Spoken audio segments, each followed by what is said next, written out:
po ng ating Panginoon. We had our nice praise and worship.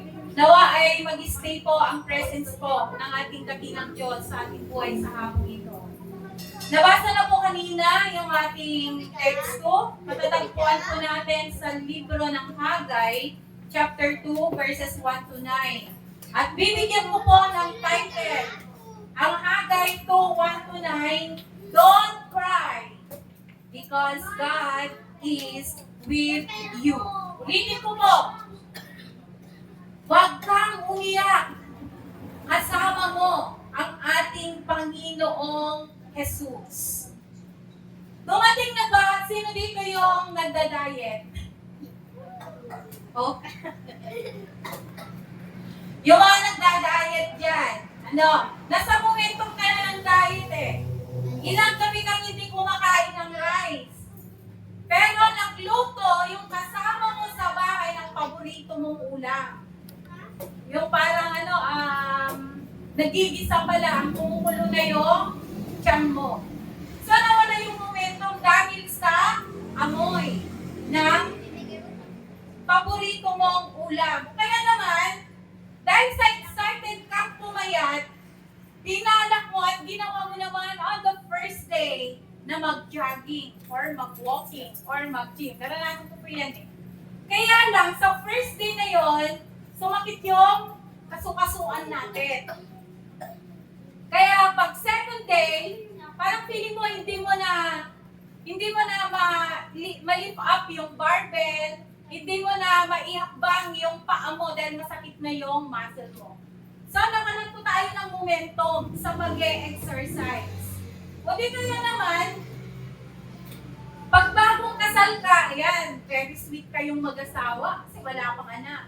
Pero pag dumating na si first baby, pag nag-diaper na at naggatas na, lalong-lalo na pag nagpa-aral ka na, parang nagkakaroon ng konting stress. Kailangan mong mag-add ng income para sa anak mo. So nawawalan kayo minsan ng oras na mag-asawa dahil pagod ka na pagdating ng gabi.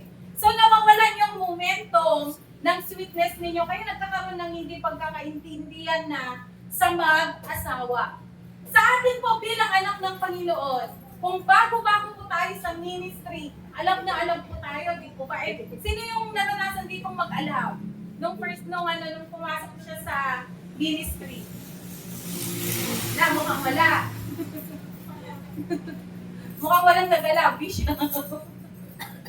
Eh, di ba, pag praise and worship, umiiyak ka. Yung mga ibang churches, may mga lumuluhod pa. Di ba, may mga may mga tumatalon pa. Dahil sa hallelujah, hallelujah, Lord, parang ayaw mo na umuwi sa bahay mo. Tapos, pag binigyan ka ng ministry, galak na galak yung puso mo dahil mag-work ka na sa ministry. Kaya lang, nawawalan po tayo ng momentum pag yung expectation natin ay hindi po nangyayari. Akala ko, at to tell you honestly, parang nawalan ako ng momentum sa Balingkan Naway noon. Nung pagkatapos ng Davao po nila is, kaming dalawa na lang ni Bishop yung tanong yung mga adults doon. So parang nawawalan ako ng momentum. Sabi ko, Bishop, sabihan ko yung ating mga ate doon, yung mga ating pastora doon, kasi sila yung hinahanap ng mga adults. Ganyan. So pag hindi nangyayari yung expectation mo sa ministry, naglalaylo ka. Nauupos yung gana mo. Yung level mo, bumababa. Katulad po ng binasa kanina ni Sister Rhea sa Hagay chapter 2, 1 to 9, nawalan po sila ng gana. Naitayo the i-restore. May dati na kasing templo, nawasak po, kung hindi po ako nagkakamali, 50 years po, kung tama po, Bishop. Hindi ko rin alam. Pero sa search ko is 50 years yung first temple. So, pinarestore po yun ng Panginoon. Kaya lang, nagkaroon ng maraming opposition, maraming discouragement. Kaya nawalan sila ng momentum na i-restore muli yung first temple na magiging second temple. These verses teach us three things about persevering by turning our discouragement in serving the Lord into encouragement. Three things about persevering by turning our discouragement in serving the Lord into encouragement. Pero bago ko po sabihin yung una, matanong ko lang po kayo. Are you enjoying the ministry that God has given you? Amen. Mas malakas po sana. Walahin mo po yung ating mga pastors. Are you enjoying the ministry that God has given you? Amen. Sa ating music ministry. Oh, wala nag-amen. May pahabol na amen. Wala po bang napapagod? O sa ating mga tatay, hindi po ba napapagod kada Sunday na pumunta dito? Hindi, wala din sumagot. Naku po. Ate B, kumusta yung pagluluto natin sa mga bata? Hindi ka ba nagre-reklamo? Minsan. Ayan, lumalabas na, no? So may mga discouragement. But these verses will teach us three things, no? Para ma-turn yung discouragement natin in serving the Lord into encouragement. Number one, God understands and cares about you when we are discouraged in serving Him. Ulitin ko, God understands and cares about you when we are discouraged in serving Him. Sa verses 1 to 3, sabi po doon, on the 21st day of the 7th month, the word of the Lord came through the prophet Haggai. So may mensahe po ang Panginoong Diyos na ipinarating niya kay propeta Haggai. Sabi doon, Haggai, speak to Zerubbabel, son of Shealtiel, governor of Judah, to Joshua, son of Josadak, the high priest, and to the remnant, to the people, and ask them, who of you is left who saw this house in its former glory? How does it look to you now? Does it not seem to you like nothing? So, nagmensahe daw ang Panginoong Diyos sa pamamagitan ni Propeta Haggai na iparating yung kanyang mensahe kay Zerubbabel, kay Joshua, at sa mga remnant, sa mga natira doon sa lugar na yon. Sabi niya, tatagalugin ko yung verse 3. Maganda to eh. Sabi niya sa verse 3, pakinggan po ninyo. Sino sa inyo ang nakakaalala sa maringal? Maringal, ibig sabihin kagandahan. Ganyan. Sa maringal na kaningningan ng naunang templo. Maihahambing ba ninyo ang kagandahan noon sa hitsura ng templong ito ngayon? Wala itong nasabi sa unang templo. Panginoong Diyos ang nagsabi nito wala itong nasabi sa unang templo. When God said that word, the Lord did not gloss over in the reality of the situation. Hindi siya naging sinungaling sa pagsasabi na mas maganda, mas okay. Walang nasabi yung unang templo sa pangalawang templo na ginagawa nila noon. Hindi tinago ng Panginoon. Bakit nasabi? Parang dinidiscourage ka. Parang dinidiscourage ng Panginoon yung mga workers that time. Nakita nyo ba yung unang templo? Nakita nyo ba kung gaano nagniningning yung unang templo? Ano yung masasabi nyo ngayon sa templo noon at sa ginagawa yung templo ngayon? Diba?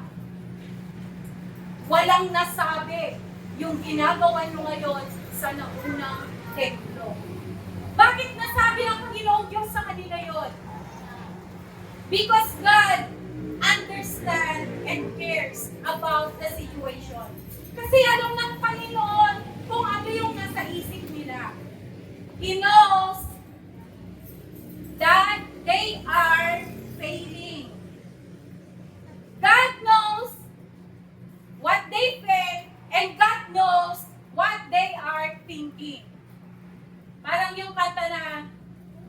ginawa ko ang lahat. Pero hindi lahat nagawa ko. I did my best, but my best wasn't enough. The time na sinabi ng Panginoong Diyos kay Propeta Hagay, Vilma, parang ganun, no? Ella, Rhea, itayo yung muli yung music team. Freddy, di pala si Ate B dapat yun, no? Sa food ministry. Freddy, Ella, Rhea, wala nang music team, ang City of God sabi. Pwede bang buuin niyo ulit?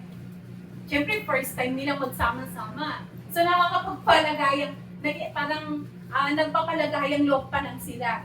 So first, parang hindi magkakasundo yung tunog. Tapos sabi ng Panginoong Diyos, ano ngayon yung tugtog ninyo kaysa sa tugtog noon? Di ba mas maganda yung tugtog noon? Kaysa sa ginagawa nyo ngayon. Ibig sabihin, hindi nagiging peke ang Panginoon sa atin. He wants us to improve our ministry. Dahil pinagkatiwala niya sa atin. Gusto niya na makita natin yung pagkukulang. Gusto niya na doon natin i-improve. Don't lose our energy, our motivation na magpatuloy sa paglilingkod sa ating Panginoon. But sometimes, the loss of initial excitement can discourage us. Yung excite ka, motivate ka sa pagsisilbi sa Panginoon, tapos biglang may nakita ka na konti lang na problema, nadi-discourage ka na. Ayoko na sa music ministry. Parang ang tigas ng kamay ni Brother Freddy, hindi talaga kami magkasundo eh. Ilagay niyo na lang ako sa kids ministry. Parang ang saya-saya nina Pastora Vic, nina Pastora Lola, nina Pastora Ami doon. Parang doon ako mabubusog kasi may libreng merienda. So, konting nakikita lang natin na problema, nawawala yung initial excitement natin. Yun ang nagpapababa ng energy natin para ipagpatuloy natin ang ministry. Kaya, minsan, yung mga ibang pastor, they are quitting.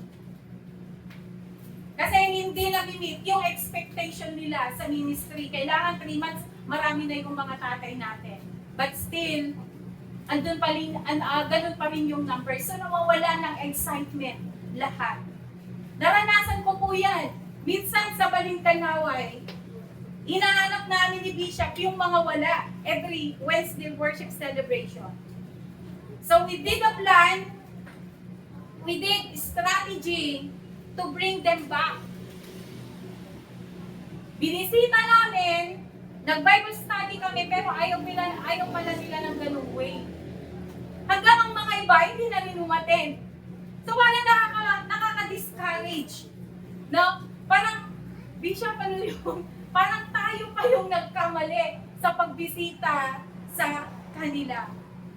Pero sabi ng Panginoon, no? Mamaya mababasa natin. Don't be discouraged, Nestle. Don't be discouraged, Jude. Don't be discouraged, Vilma.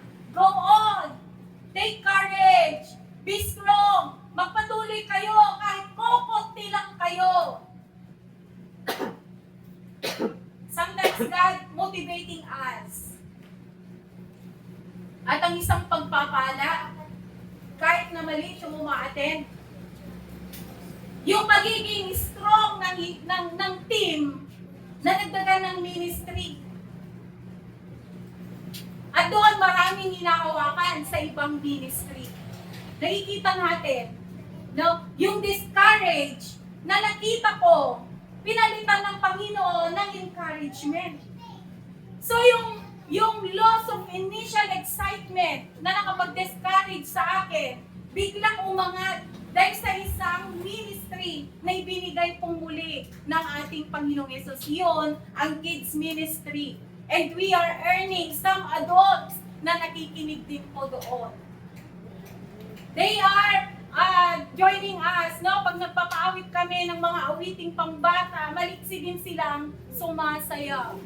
So So, nakakagalak ng puso. Nakakapag-return ng boost of energy sa paglilingkod sa ating Panginoon. And sometimes delay can discourage us. Delay. May testimony na naman po ako dyan. Alam niyo po kasi, pag nagde-devotion ako, pag nakarelate ako sa isang verse, akin to. Ngayon, pinag-pray ko, ginagawa ko ng outline. Sabi ko, idadamay ko ang congregation. Kasi nag-i-speak sa akin ng Panginoon. So, kailangan mag-speak din sa inyo ang Lord, no? So, delays can discourage us. Nag-set po kami ng water baptism dahil marami na po kaming youth noon. Nag-arkilan na po kami ng sasakyan. May nag-sponsor na sa bayad ng sasakyan. Biglang yung isang pastor doon, bigla niya kaming binawalan na mag-water baptism. Ang napag-usapan noon, after Sunday service, doon na kami magla-lunch. Nung nakaready na, kasi patlak po yun, andun na yung mga namin, bigla niya kaming hinindrance, bigla niya kaming pinagbawalan. So walang natuloy na water baptism na delay. So maraming na-offend, maraming umalis sa GC, maraming nagalit. So delay can discourage us. Naalala niyo ba yung kwento ni Mary at ni Martha nung namatay si Lazarus? Nung nagkakasakit si Lazarus, sabi ni Martha at Maria, papuntahin niyo dito si Jesus para hindi mamatay ang kapatid ko. Nalaman ng Panginoong Jesus, pero 3 days hindi niya pinuntahan si Lazarus hanggang sa namatay. Saka lang nagpakita ang Panginoong Jesus nung nasa yungit, nung nasa himlayan na si Lazarus, nung nahilibing na si Lazarus. Alam niyo po ang sabi ng magkapatid, kung sana, si Martha, kung sana, nung pinatawag ka namin, na pumunta dito at ipanalangin ang kapatid namin, pagaligin ang kapatid namin, sana hindi namatay. Sana wala siya ngayon sa lugar ng libingan. Kaso, hindi ka dumating. Parang kasalanan ng Panginoong Jesus kung bakit namatay si Lazarus. So Martha, again, discouraged sa pagka-delay ng Panginoong Jesus na pupunta doon. At alam niyo ba, nung pagkasabi, nung pumunta doon sa libingan, ang Panginoong Jesus, John 11:35, my favorite, one of my favorite verse. Dahil hindi siya mahirap kabisaduhin. John 11:35, umiyak ang Panginoong Jesus. Because he felt on that day kung ano yung nararamdaman ni Maria at ni Martha. God cares about our emotional feelings. God cares about your discouragement. Kaya ginagawa ng Panginoon yung discourage na yan, He's turning it into encouragement. And sometimes opposition and criticism discourage us. Kaya hindi po natuloy-tuloy, kaya na-delay-delay ang paggawa ng second temple. Eto muna, bakit gusto ng Panginoong Diyos na i-restore yung nasirang first temple? Kasi nakita ng Panginoong Diyos, magaganda na yung sariling tahanan nila. Magaganda na yung sariling bahay nila. Pero ang bahay ng Panginoong Diyos ay hindi nila kayang pagandahin. Kaya sabi ng Panginoong Diyos kay Propeta, sabihin mo kay Zerubbabel, kay Joshua at sa mga remnant, sa mga natitira sa church, please, make it beautiful. Pagandahin naman ninyo ang bahay ko. So nagkaisa yung mga tao na sinabi ng Panginoong Diyos, kaya lang na-delay. Kasi maraming opposition. Maraming umahad lang. To the time na inireklamo sila sa hari ng Persia siya para ipatigil yung paggawa ng second temple. Nawalan sila ng gana. Magagawa ba natin to? Matatapos pa natin to? Ang daming opposition. Ang daming kontrabida. Parang we are wasting our time. Gagawin ko ba yung ministry ko? Ang daming nakakaalala ng Pasko. Sinasabi nila dati akong suplada daw, paano ako hawak ng isang ministry ngayon? Kung lagi yung Pasko ang nakikita nila. So maraming opposition. Hindi ka naman marunong magsalita, paano ka magiging pastora? Pastora Abby. Maraming criticize. Mga barkada mo, mga lasinggero, kaya mo bang magbago? So maraming opposition. Kaya natigil yung paggawa ng second temple. Comparison and faulty. Diba? Kino-compare ka sa ibang mga tao. Nako, si Sister Ella na naman ang magpapaawit. Parang mas magaling si Pastora Lota magpaawit. Kung paano lang to example lang ito, Ella. Si ano na naman ang magte-testimony. Parang mas magaling magsalita si sister o si brother. Diba? Comparison. Parang nailan na tayong pumunta sa church. At yung paggawa ng second temple, nagkaroon din po ng comparison. Sinasabi nila mas maganda daw yung first temple, that was Solomon's temple. Kasi yung Solomon temple, half of the world, yung gold nyon, half of the world, andoon sa templo ni Solomon. Samantalang yung nire-restore nila na second temple under Zerubbabel, hindi ganun kagandahan. So nagkaroon ng comparison. So iniisip nila, maybe they are thinking, di nyo kakayanin, mahirap yan. Noon nga sila hindi na nakaya, kayo pa. Di ba, Brother Freddy? Noon nga may gitarista dito, tumigil na, ikaw magpapatuloy ka. Noon nga, binibisita namin, hindi pumupunta, tapos ngayon bibisitahin mo siya, ikaw ang bibisita. Eh ako nga, kapitbahay niya, hindi niya pinapakinggan, ikaw pa, na malayo sa bahay nila.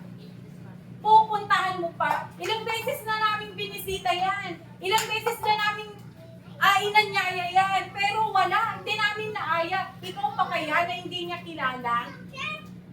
So parang bumababa yung level natin na maglingkod at magpatuloy sa ministry. Pero ito yung kagandahan. Pupunta tayo sa number 2. God's word to us when we discourage in serving Him is to persevere. Ang gusto ng Panginoon, magtiyaga tayo sa pagmiministeryo. Sa verse 4, sabi ko dito, eto yung sikreto. But now, be strong, Zerubbabel, declares the Lord. Be strong, Joshua, son of Josiah, the highest praise. Sabi ng Panginoon, marami bang opposition? Nakita niyo ba yung unang templo? Mas maganda yung unang templo. Wala yung ginagawa nyo ngayon. Pero ito ang sasabihin ko. Be strong, Pastora Lota.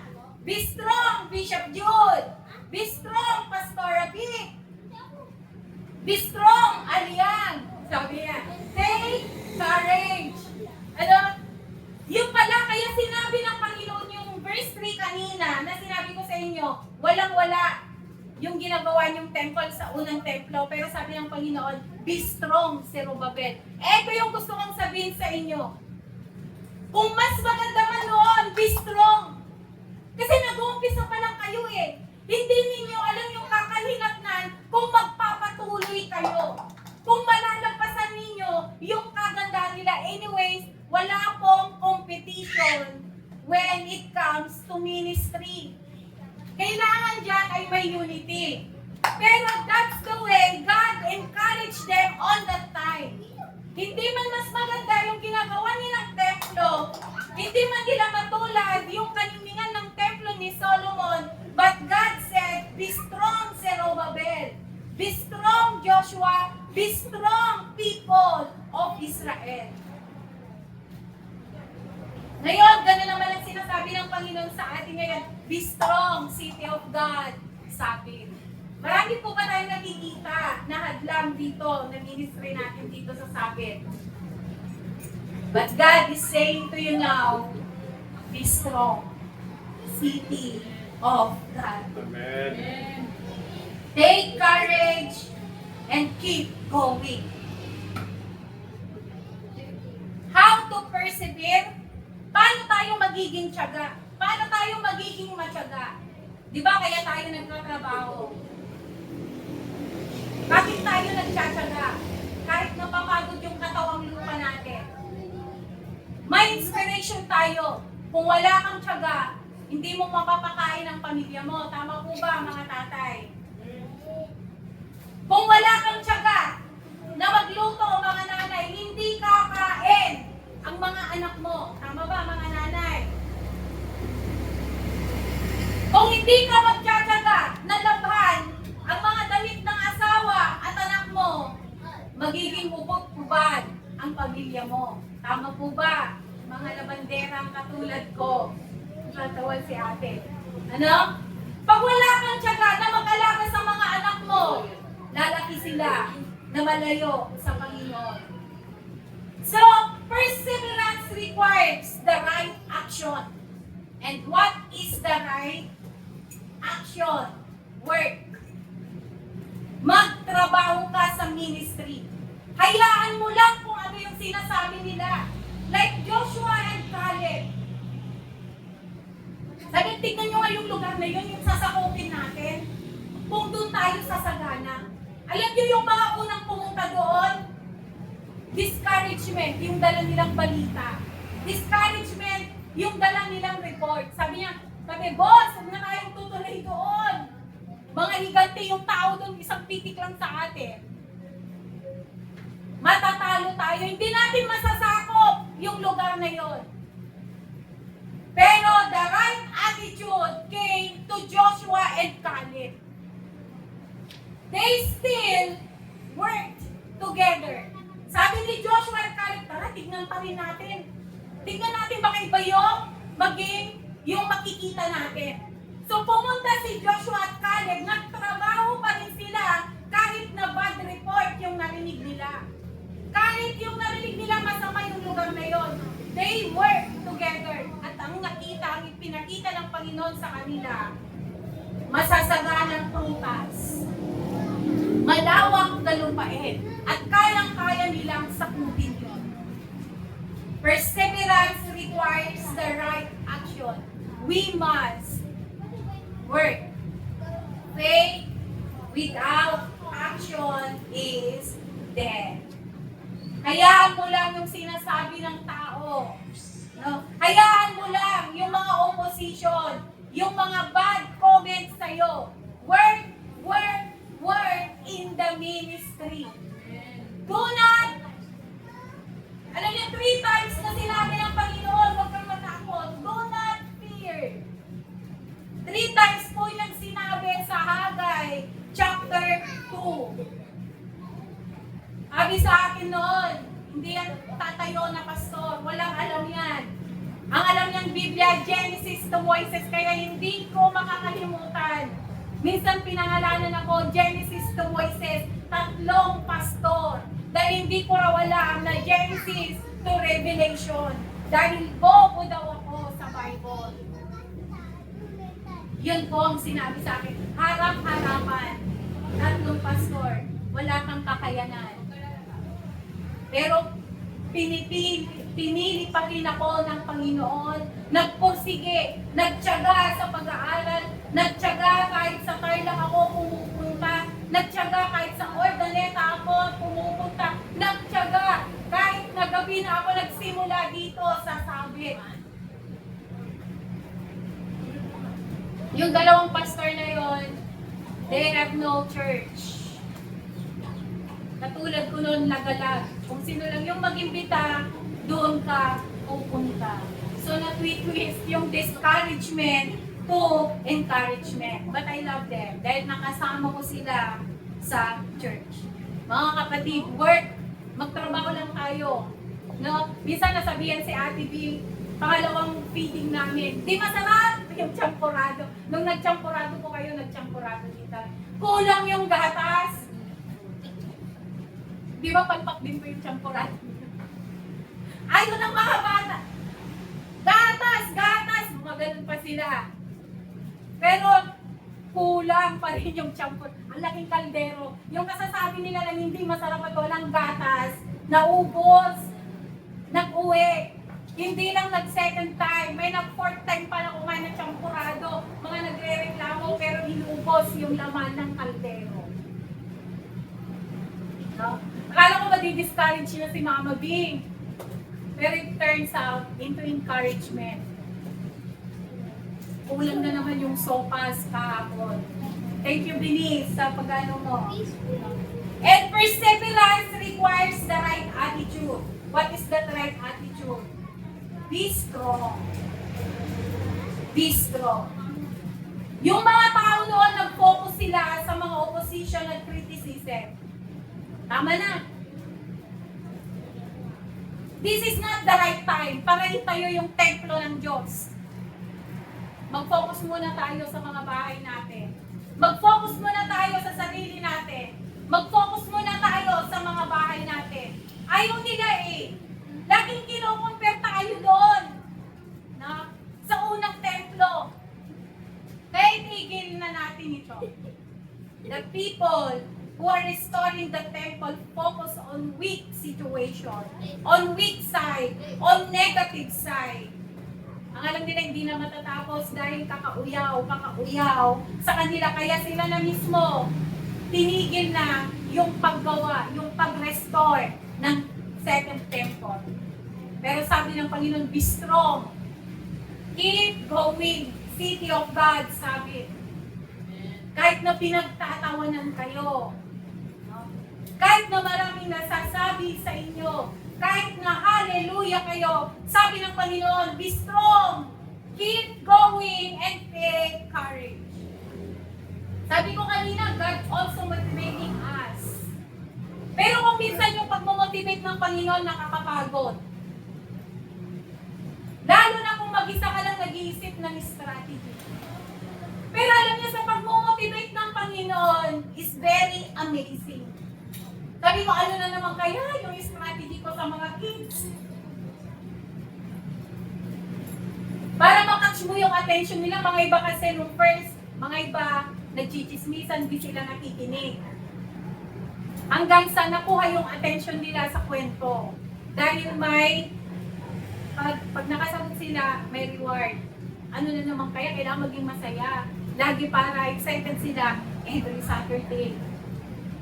So sabi nung eto yung pagmomotivate ng Panginoon sa akin. May dalawang bata na lumapit sa amin ni Bisha.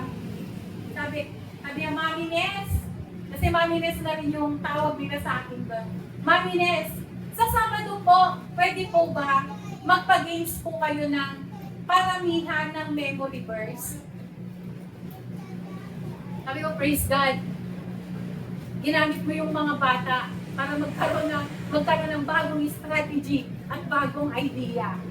So, sabi ni Bishop, sige, mag-recite kayo ng memory verse at may premyo. So, kahapon, tatlo yung nakapagdala ng memory verse nila. So, tatlo yung nabigyan ng reward. So, be strong. Huwag kang mapagod sa pagsisilbi sa ating Panginoon. And lastly, God assures us when we are discouraged in serving Him by His presence and His promise. God assures us when we are discouraged in serving Him by His presence and His promise.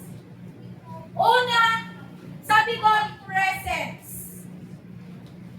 Sa verse 4, be strong, all you people of the land, declares the Almighty. For I am with you. Amen. Pag nadi-discourage po tayo, Huwag nating hahayaan na andito ang Panginoon. Yung presence ng Panginoon. Don't cry, my brethren. Don't cry, city of God. Balingkanaway and sabit, because God is with you. The supreme ruler over all the armies of heaven and earth is with you. And who can defeat you? Sabi diba, nasa amin ang Panginoong Diyos. Sino pang makaka-defeat ng ministry namin dito sa City of God? Maybe maraming plano na idagdag na ministry. Maraming discouragement. But the presence of the Lord ay nasa City of God. Kaya kailangan natin na magpatuloy. Pangalawa, promise. God has given us many promise. God has given us the covenant that He would not leave us orphans. Ibinigay sa iyo, alangan naman, naiiwan ka. Ibinigay sa iyo na mag-handle ka ng church, alangan naman, napapabayaan ka ng Panginoon. Ipinagkatiwala sa iyo ang youth, ang kids, ang adult. Tapos, kukunin niya yung presence niya sa iyo. God leave us not to be orphans. He gives us the Holy Spirit to enable us to serve Him. Kasama natin ang kanyang banal na Espiritu. So every time we discourage, wala yung magpapaawit. Ako yung sasalpak, Sister Eda. Ano na naman kayang lalan ako? Don't be discouraged. The presence and the promise of our God ay nasa ministry na itinagkaloob niya sa iyo. Kung nawawalan tayo ng gana dahil maraming negative, maraming house and eat, paano pag bilumago? Paano pag dinadagdagan? House and eat. Be strong and take courage. Keep going. Do not cry and do not fear, because God is with us. Maraming rason para tumigil. Nakakapagod. Maraming rason para umatras. Pero mas maraming rason para magpatuloy. Dahil ang sikreto, ibubuhos ng Panginoon ang masaganang pagpapala sa lahat ng nagtsatsaga. May gantimpala sa lahat ng nagpupursige. Ezra chapter 3 verses 11 to 12. Ito na. Ito yung subordinating verse ng Haggai chapter 2. Ito yung nangyari nung natapos yung templo. Nagsabutan sila sa pag-awit ng mga papuri at pasasalamat kay Yahweh. Ito ang kanilang inawit. Purihin si Yahweh sa kanyang kabutihan. Pag-ibig niya ay tunay, laging tapat magpakailanman. Malakas na isinigaw ng lahat ng tao ang kanilang papuri kay Yahweh, sapagkat ang pundasyon ng templo ni Yahweh ay nailagay na.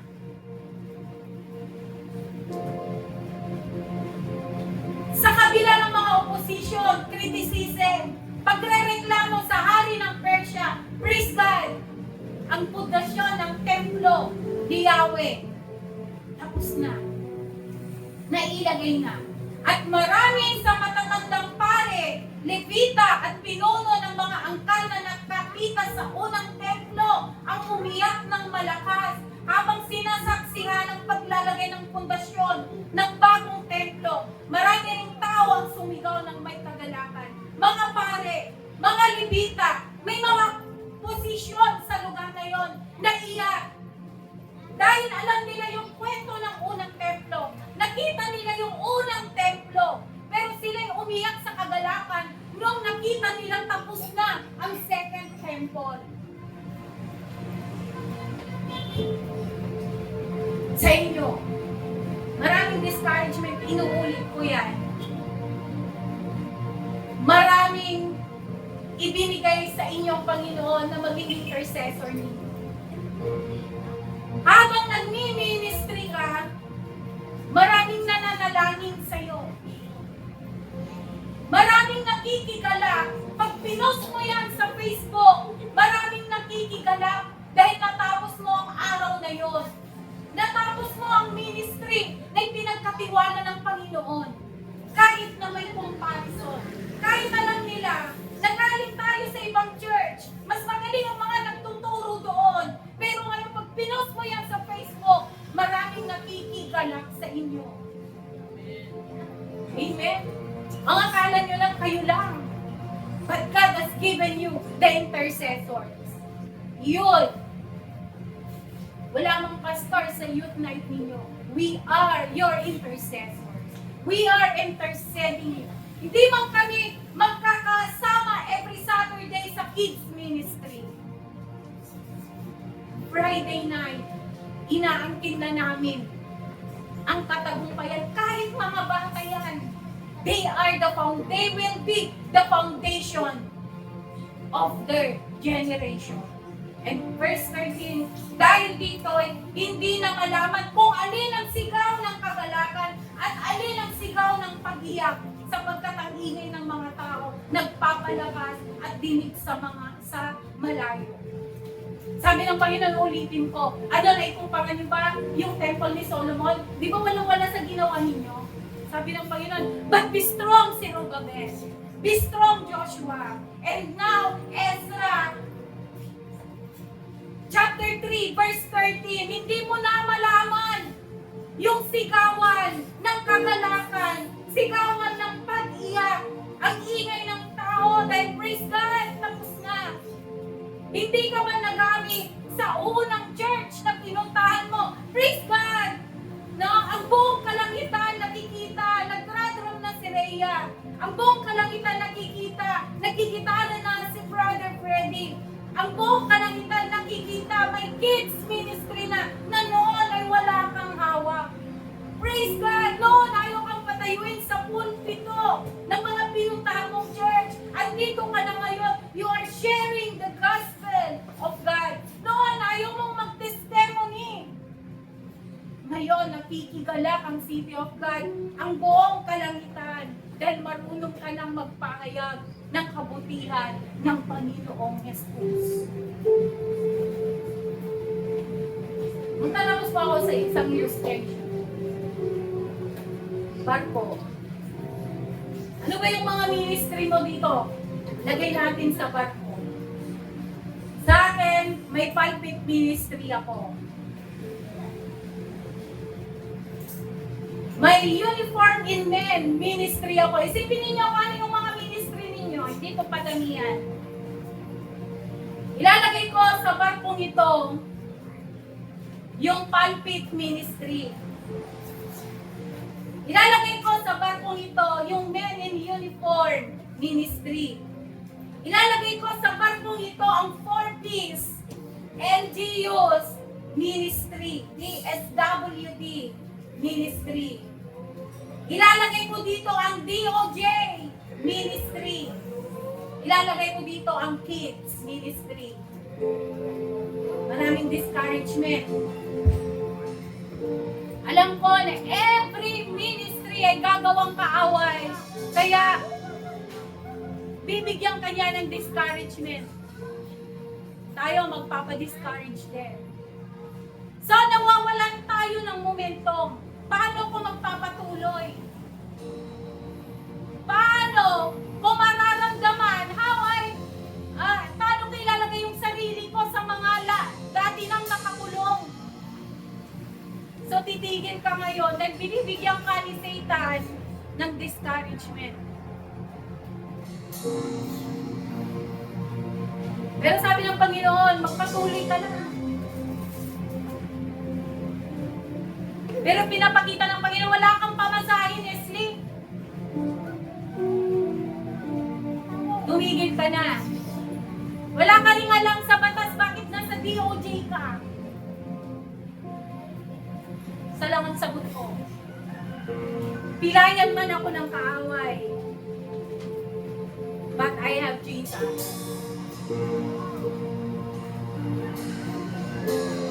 And I told myself, sa lahat ng distraction, sa lahat ng pagpapatigil sa ministry, even my family, is hindrance to my ministry.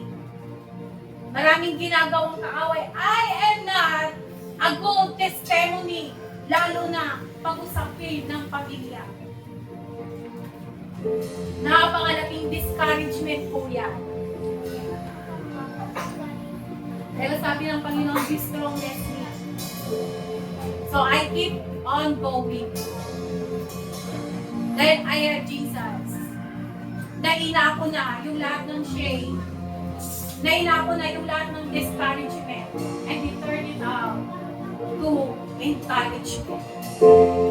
Kaya lahat ng may discouragement, sikapin po natin. Pag-aralan ng puso po natin. Wala pong makakatulong sa atin kahit na God is motivating us. Kung nagpapatalo tayo sa pag-distract ng ministry, babagsak ang ministry na pinagkatiwala ko sa inyo. So, patibayan ng loob. Tayo kung lahat ay tumayo.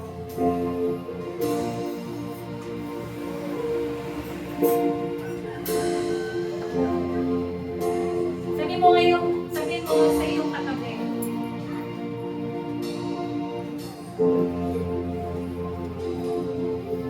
Sikapin mo, ibigin mo, ibayan natin ang ating loob.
Sa hapong ito, marahil isa tayo sa mga nagre-restore ng temple.